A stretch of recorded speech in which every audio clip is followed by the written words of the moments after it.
So, you already have the divorce papers ready? Are you trying to scare me? You know I'm ready for this anytime. I told my husband, Jackson. He got up and went to his room. My name is Kamama, and I'm a 28-year-old office worker. I married Jackson a year ago. We met on a blind date and dated for a year and a half before he proposed. Even though I felt we might be getting married too soon, I accepted because I wanted to be married and have kids before turning 30. However, I later realized I should have been more careful. The first surprise came right after our wedding when Jackson suddenly decided to change his job. When I asked him why, he said he couldn't reach his full potential at his old job. He had already quit and would leave at the end of the month. Though he got a new job, his salary was lower than before. I didn't mind at first since I was also working, but then Jackson began asking me to quit my job. I would have been okay with quitting if he earned enough to support us both, but with his salary being lower, we couldn't manage on his income alone. We had rent, car payments, and other expenses to cover. Jackson promised his salary would increase soon, but we didn't know when. I told him I wouldn't quit until his income went up. He agreed but kept bringing it up. A year has passed, and his salary hasn't increased yet. He keeps asking, when are you going to quit? I'm tempted to joke and say now, but then tell him I'm kidding, because I can't afford to leave my job yet. If he wants me to quit so badly, he should focus on earning more. After some thought, I realized why Jackson was so insistent. He wanted me to quit so I could take care of his mother, Helen. Whenever we visited his parents, Jackson would say to her, I just want to make things easier for you, Mom. Helen would thank him, and Jackson would look at me, hinting that I should quit my job. He claims his mother needs help, but Helen is perfectly healthy. She works part-time, enjoys her hobbies, and has a very active life. She doesn't need my help at all.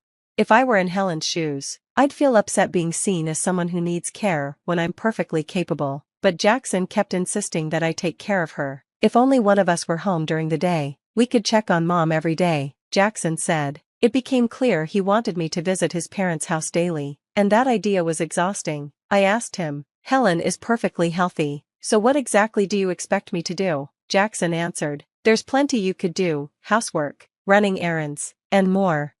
I pointed out that Helen works part-time and spends time with her friends, so she's not even home much. Jackson responded, even if she's not home, you could still do the housework, right? I was baffled. Was I supposed to be her maid? Jackson seemed overly concerned with impressing his parents. If he cared so much, why didn't he handle the household chores himself?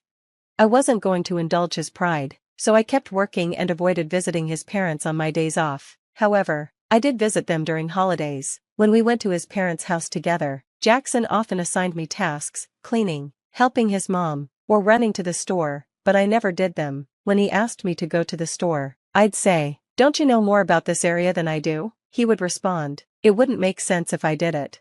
It seemed like Jackson just wanted to control me and feel good about caring for his parents. Over time, I started to view him this way. One day, I boldly asked him, why don't you pitch in or quit your job to take care of your own mother? He looked uncomfortable and disgusted. That's not my job, he said. I'm giving you these tasks so my mom will think you're a considerate wife. You should appreciate how kind I am to you.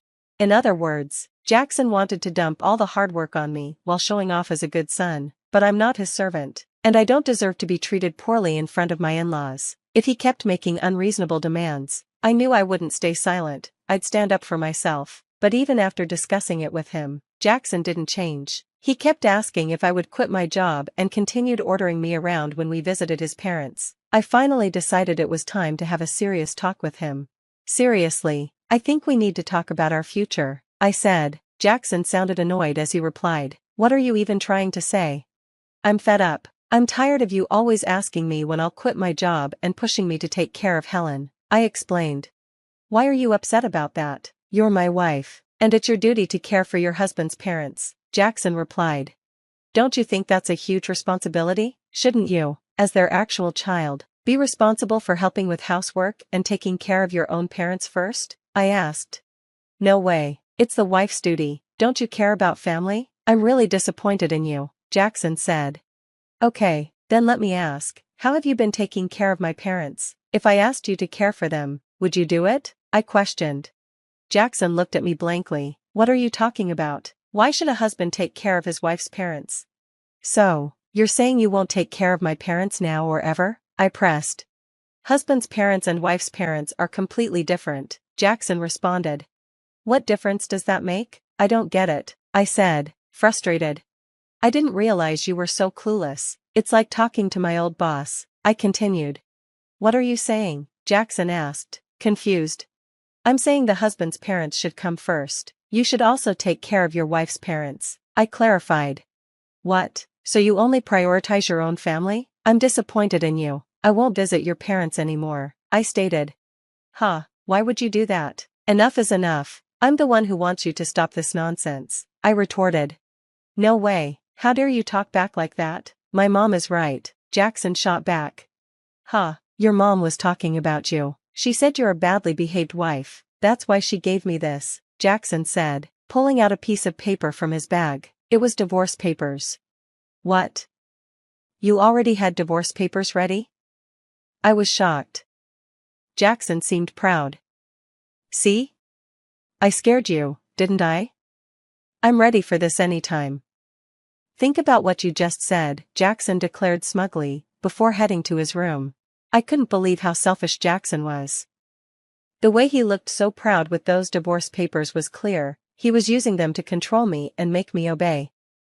And the fact that Helen was involved made me even more suspicious. It felt like Jackson was just following his mom's orders. I wasn't going to let him control me. Jackson had already completed the divorce papers and even had witnesses, including Helen and his friends. It meant I could sign and file them whenever I wanted. The next day, after Jackson left for work, I filled out the divorce papers and submitted them to the city office, just to be safe. I also filed a notice to prevent Jackson from submitting the marriage certificate without my consent. I called my parents and told them everything, knowing Jackson might try to file it on his own. My parents were shocked that I had already prepared the divorce papers, but supported my decision. They were outraged by Jackson's behavior and offered to help me move out immediately.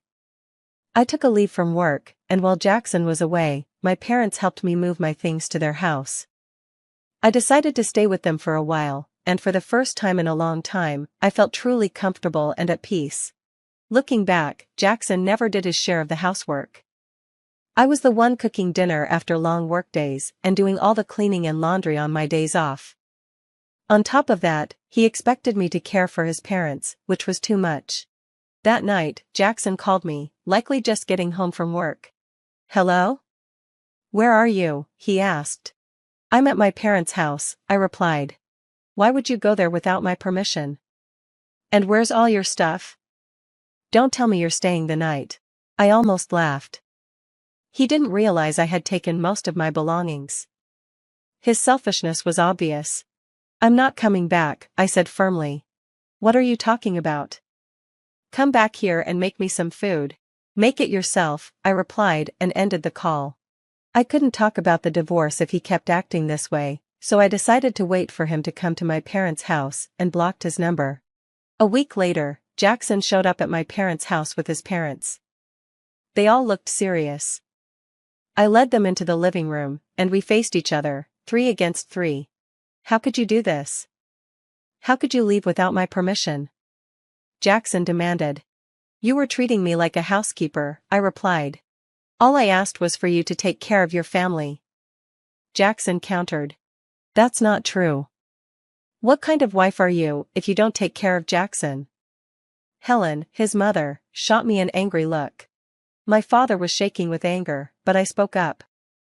Jackson told me to quit my job and take care of Helen, saying it was my duty as his wife.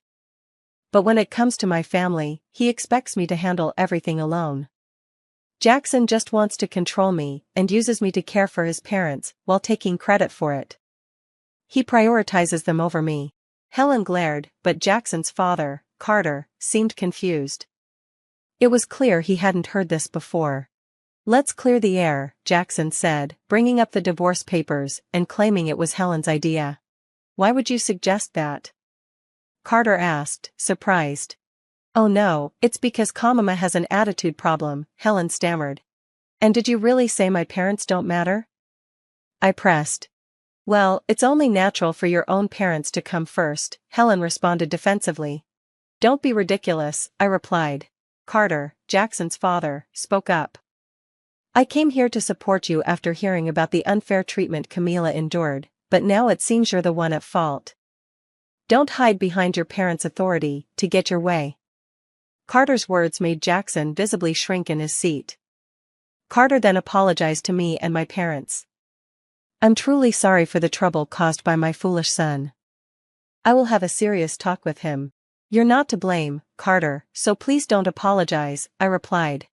Thank you for your kind words, but there's something else I need to say, I continued, turning to Jackson, who looked nervous. The divorce papers you gave me, I've already filed them. We're no longer married. Jackson and Helen both turned pale. Why did you file them without my permission? Jackson asked, shocked. You told me I could file them whenever I wanted. Besides, you had already filled out your part and had Helen sign as a witness, I calmly explained. Jackson stammered, at a loss for words. Furious, Carter intervened. Jackson, you used divorce as a threat. He slapped Jackson across the face. Helen was visibly shaken. I deeply apologize that you had to witness this. You were right to divorce this fool. On behalf of Jackson, I'm truly sorry for ruining your marriage, Carter said, grabbing Jackson by the collar and demanding apologies from both Jackson and Helen before escorting them out. Later, I thanked Carter for his intervention. He made sure all of Jackson's assets and property were transferred to me without any issues. Despite my higher income and managing the household, it was a relief to secure everything from our marriage. I later learned that Carter had divorced Helen, clearly disgusted with her behavior.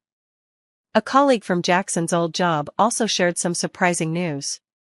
Jackson wasn't performing well at work and often received harsh criticism from his boss. In defiance, Jackson resigned and changed jobs, which explained his lower salary. Instead of taking responsibility, he blamed others, just another reason I was glad to have left him. I've since rented a cozy apartment and enjoy living on my own. Work is going well, and I recently got a raise.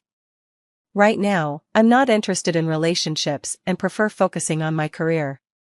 Jackson always cared more about appearances than actual abilities, keeping up a facade at home while failing professionally. Many men use divorce threats as a way to control their wives, thinking they have power, but they're wrong. I hope they realize their mistakes and find happiness on their own. Meanwhile, I'm grateful to have moved on from Jackson and look forward to meeting someone special in the future.